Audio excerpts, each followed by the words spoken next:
तो हाँ जी, नमस्कार मेरे प्यारे साथियों। स्वागत है आपके प्यारे से चैनल जीएलएस स्टडीज़ में। तो इस वीडियो में हम क्या देखने वाले हैं, तो इस वीडियो में हिस्ट्री के चैप्टर फर्स्ट जिसका नाम है यूरोप में राष्ट्रवाद, उसका वीवीआई ऑब्जेक्टिव देखने वाले हैं, जो आपके एग्जाम में एज इट इज़ यही सब आएंगे। 100% आप गारंटी ले लीजिए। जितना क्वेश्चन इस चैप्टर से पूछे जाएंगे सभी क्वेश्चन यहीं से रहेंगे, और सभी हम प्रीवियस ईयर भी देखेंगे। 22 में पूछा है, 23 में पूछा है, 23 में पूछा है, जितना पिछला साल वाला है उसको भी हम देखने वाले हैं। तो इस कारण आपको क्या करना है, चुपचाप आपको मोबाइल सामने रख देना और एक ही को ऑब्जेक्टिव को देखते चलना है, ठीक है। अगर आपके पास नेट की सुविधा हो अच्छी तो 360 पर जरूर देखें, क्योंकि पेज वाला है, ठीक है।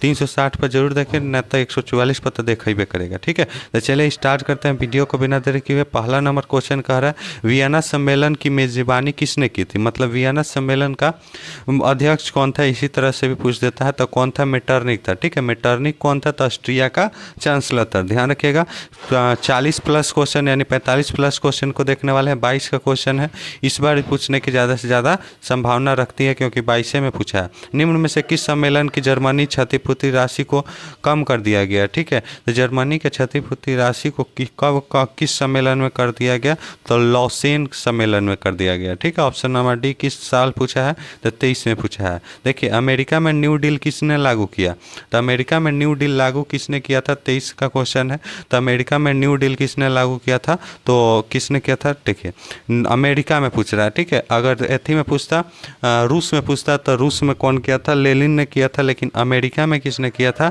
तो अमेरिका में आपका रूजवेल्ट ने किया था। Option number B. हीगल किस देश का दार्शनिक था, एकदम इंपॉर्टेंट सवाल, 23 का सवाल है, ठीक है। बताइए जल्द से जल्द, आप लोग कमेंट बॉक्स में बताते रहिएगा कितना प्रश्न आप सही कर पाते हैं कितना नहीं। तो चौथा का आपका सही जवाब कौन सा जगह, जर्मनी का था। चलिए नेक्स्ट क्वेश्चन, वियना कांग्रेस का मुख्य उद्देश्य क्या था। तो वियना कांग्रेस का मुख्य उद्देश्य क्या था, गणराज्यों की पुनः स्थापना करना, लोकतंत्रों का पुनः स्थापना करना, राजतंत्रों का पुनः स्थापना करना फ्रांस में, ठीक है। चलिए नेक्स्ट क्वेश्चन आइए देख लेते हैं, सिकंदर कहाँ का निवासी था। आइए आपसे क्वेश्चन पूछ रहा है, सिकंदर कहाँ का निवासी था, ठीक है। तो सिकंदर कहाँ का निवासी था दोस्त, तो सिकंदर आपका कहाँ का निवासी था, जल्द से जल्द कमेंट बॉक्स में। तो यूनान का, ठीक है। यूनान में विज्ञान और सभ्यता का सबसे ज़्यादा विकास हुआ था। 23 का क्वेश्चन है, 23 से बहुत ही इस चैप्टर से आपका क्वेश्चन बनता है, तो इसको ध्यान से एकदम लगा लीजिए क्वेश्चन। फ्रांसीसी क्रांति कब हुई थी, एकदम इंपॉर्टेंट सवाल, 1871 में हुई थी, ठीक है। कब हुआ था फ्रांसीसी क्रांति, फ्रांसीसी क्रांति आपका 1800 माफ़ कर दीजिएगा, 1789, 1871 नहीं, 1789 में फ्रांसीसी क्रांति हुआ था, ठीक है।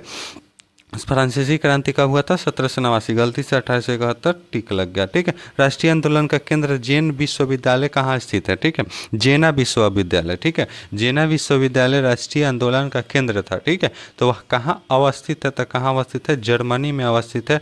आइए कोसुत का संबंध किस देश से है, ठीक है। कोसुत का संबंध किस देश से है, तो 9 का आपका सही जवाब हो जाएगा हंगरी। 23 का दूसर का शिफ्ट का क्वेश्चन है।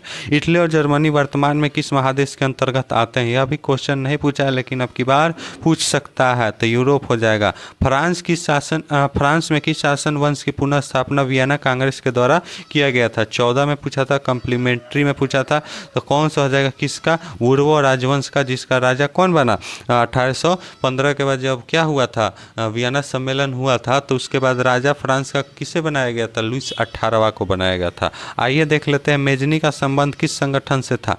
तो मेजनी का संबंध, आइए इसको थोड़ा सा बड़ा करके, ठीक है। मेजनी का संबंध किस संगठन से था, तो मेजनी का संबंध कार्बोनरी से था, ठीक है, जो छापामार युद्ध करता था। इटली और जर्मनी के एकीकरण के विरुद्ध निम्न में से कौन था, तो इटली और जर्मनी के एकीकरण के विरुद्ध ऑस्ट्रिया था। यह भी क्वेश्चन आपसे शॉर्ट टाइप में पूछता है कि इटली और जर्मनी के एकीकरण के विरुद्ध ऑस्ट्रिया इटली और जर्मनी के एकीकरण में भूमिका क्या निभाई। तो इसका हम शॉर्ट वीडियो, मतलब फर्स्ट चैप्टर का हम सब सब्जेक्टिव क्वेश्चन भी डाल दिए, डिस्क्रिप्शन में लिंक है, या आप चैनल पर भी जाके देख सकते हैं।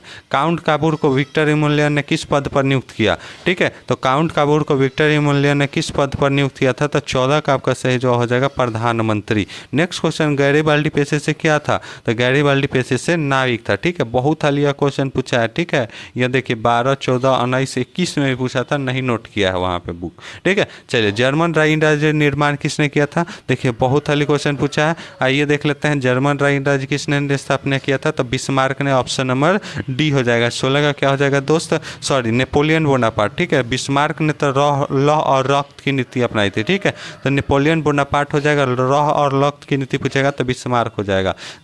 जलरविन कैसी संस्था थी? ठीक है, जलरविन कैसी संस्था था? 22 का क्वेश्चन है। ठीक है, और 17 नंबर क्वेश्चन है आपका, जलरवाइन की कैसी संस्था थी? व्यापारियों की थी। रक्त और लौह की नीति, देखिए ना यह क्वेश्चन कितना हाल पूछा। उधर हम मार दिए थे क्या, जर्मन राइन राज्य के संघ का, तो उसका नेपोलियन बंट। और रक्त और लौह की नीति 11, 17, 20, 23 सभी में पूछा है। तो किसने अपनाया था? बिस्मार्क ने अपनाया था। ऑप्शन नंबर सी हो जाएगा।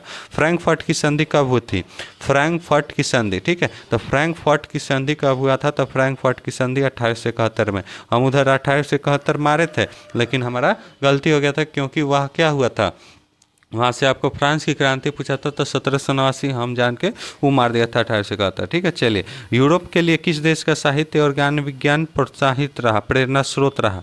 तो सिकंदर कहाँ का निवासी था? यूनान का, वहीं का ज्ञान आपका रहा, तो यूनान हो जाएगा। Option number B. नेपल्स की क्रांति कब हुई थी? ठीक है, यह क्वेश्चन अभी नहीं पूछा है, लेकिन पूछने की ज़्यादा से ज़्यादा संभावना जताता है। 1821 में। चार्टिस्ट आंदोलन कहाँ हुआ था? यह क्वेश्चन पूछ चुका है, लेकिन यहाँ पे मेंशन नहीं किया गया है। कहाँ हुआ? इंग्लैंड में हुआ था।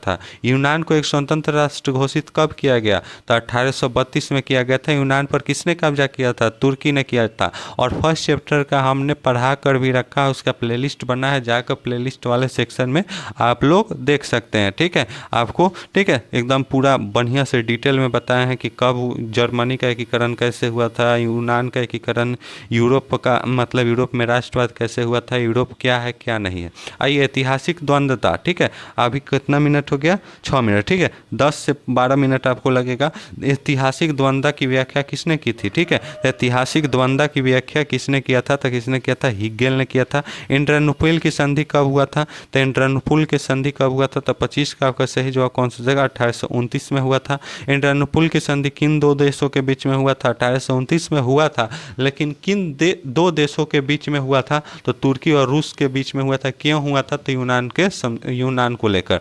सेडान का युद्ध बहुत हालिया क्वेश्चन पूछता है, किन के बीच में हुआ था? यहाँ पे मेंशन नहीं है, लेकिन यह क्वेश्चन आपके एग्जाम में पूछा हुआ है। फ्रांस और प्रसा के बीच में सेडान का युद्ध हुआ था। ठीक है, चलिए नेक्स्ट क्वेश्चन, किस देश का हंगरी पर पूर्ण अधिपत्य था? ठीक है, तो हंगरी पर पूरा किसका अधिकार था? तो देखिए किसका था? ऑस्ट्रिया का। ठीक है, ऑस्ट्रिया का। पोलैंड विद्रोह किसने कुचल दिया? पोलैंड विद्रोह को किसने कुचल दिया? तो पोलैंड विद्रोह को रूस ने कुचल दिया। सन 1830 के फ्रांस और प्रसा के बीच युद्ध को कहा जाता है? 15 में पूछा है क्या? अभी तो ऊपर देखे हैं, सेडान का युद्ध कहा जाता है। सेडेवा का युद्ध किसके किसके बीच की समझौता? तो प्रसा और किसके बीच?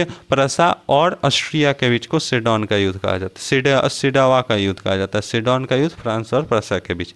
किस युद्ध के बीच जर्मनी का एकीकरण पूरा हुआ? तो किस युद्ध के बाद जर्मनी का एकीकरण पूरा हुआ? तो सेडान का युद्ध। 18 में क्वेश्चन पूछा हुआ है। यंग यूरोप के संस्थापक कौन थे? यंग यूरोप के संस्थापक कौन थे? तो यंग यूरोप के मेजनी थे। यंग यूरोप पूछे या आपसे पूछे यंग इटली, ठीक है, दोनों के संस्थापक कौन है? तो मेजनी है। आइए, यंग यूरोप का मरीज किसे कहा जाता है? तो यूरोप का मरीज तुर्की को कहा जाता है। तुर्की ने किस पर? वियना कांग्रेस कब हुआ था? 1815 में हुआ था। 34 का आपका ऑप्शन नंबर ए हो जाएगा। जर्मनी के एकीकरण का प्रमुख वास्तुकार कौन था? तो जर्मनी के एकीकरण का प्रमुख वास्तुकार बिस्मार्क था। आइए देख लेते हैं, इटली के एकीकरण में निम्न में से किसका संबंध नहीं था? तो इटली के एकीकरण में देखिए 3 लोगों का था, मेजनी, काउंट काबूर, गैरीबाल्डी, लेकिन बिस्मार्क का नहीं था। बिस्मार्क जर्मनी के एकीकरण में थे। तो देखिए 37 नंबर क्वेश्चन आपसे क्या कर? 1830 की क्रांति के बाद फ्रांस की राजा किस प्रकार की शासन व्यवस्था स्थापित किया गया?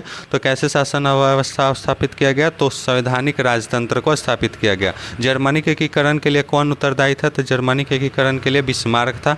39 नंबर सवाल, 1871 में कौन सी संधि हुई थी? तो कैसी संधि हुई थी 1871 में? तो फ्रैंकफर्ट की संधि हुई थी। फ्रांस और किसके बीच में हुआ था?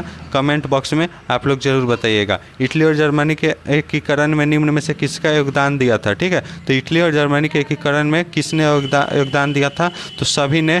निम्न में से किसने योगदान किया था? तो इटली के एकीकरण में मेजनी और इमोनियल ने, काउंट काबूर ने, गैरीबाल्डी ने। इमोनियन कौन था? तो वहाँ का शासक था जो मेजनी को, काउंट काबूर को अपना क्या चुना था? प्रधानमंत्री कहाँ का शासक था? या ऑस्ट्रिया कहाँ का शासक था? इटली के एगो जगह था सरडनिया पीडमाउंट, वहाँ का था। रॉबर्ट ओवन कहाँ का निवासी थे? तो रॉबर्ट ओवन ब्रिटेन का निवासी था, समाजवादी का, वहीं पर वह प्रचार किए थे। ठीक है, तो चलिए मिलते हैं नेक्स्ट वीडियो में। इसी तरह पढ़ते रहिए, हंसते रहिए, मुस्कुराते रहिए।